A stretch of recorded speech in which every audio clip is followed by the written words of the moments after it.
Hi friends, இன்றைக்கி வந்துட்டு ஒரு கடா வெட்டுக்கு தாங்க வந்திருக்கோம்.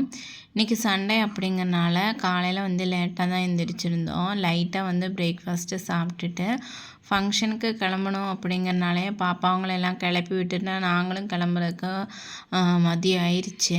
அப்புறம் இன்றைக்கி வீட்டில் எதுவுமே சமைக்கலை. எல்லோரும் இங்கே 4 பேருமே இங்கேயே வந்து சாப்பிட்டோம். எங்கள் வீட்டு பக்கத்தில் தாங்க மண்டபம். அதனால் ஈஸியாக இருந்துச்சு. கிளம்புனதுமே நாங்கள் இங்கே வந்து சாப்பிட்றக்காண்டி வந்துட்டோம். இது எங்கள் ஹஸ்பண்டோட சொந்தக்காரங்களோட ஃபங்க்ஷன். அதனாலே நல்லா கவனிச்சிருந்தாங்க. மட்டன் சுக்கா, அப்புறம் தயிர் பச்சடி, ஒயிட் ரைஸ், ரசம், மட்டன் குழம்பு எல்லாமே இருந்துச்சு.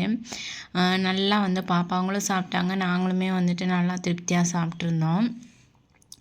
சாப்பிட்டு முடிச்சுட்டு கொஞ்ச நேரம் மண்டபத்தில் கீழே பாப்பாங்க விளையாண்டுட்டு இருந்தாங்க. நாங்கள் கொஞ்ச நேரம் உட்காந்துருந்தோம். இன்றைக்கி பெருசாக நான் எந்த வேலையுமே செய்யலை. அப்படி இருந்துமே ரொம்ப டயர்டாக தூக்கமாக இருந்துச்சு. நம்ம வேலை செய்கிற அன்றைக்கி கூட இவ்வளோ டயர்டு நமக்கு ஃபீல் ஆகாது. சும்மா இருக்கும்போது தான் ரொம்ப டயர்டாக இருக்கும். உங்களுக்கு எப்படின்னு சொல்லிட்டு கமெண்ட் பண்ணுங்கள். இன்றைக்கி எங்களோட நாள் இப்படி தான் போச்சு. இனி வெளியே போகணுன்னு ஒரு பிளான் இருக்குது. அது நடக்குமான்னு தெரியல. இப்போவே சாப்பிட்டது தூக்கமாக இருக்கு. இன்றைக்கி இவ்வளோதாங்க வீடியோ. இன்னொரு சூப்பரான வீடியோவில் பார்க்கலாம். அது வரைக்கும் பாய்.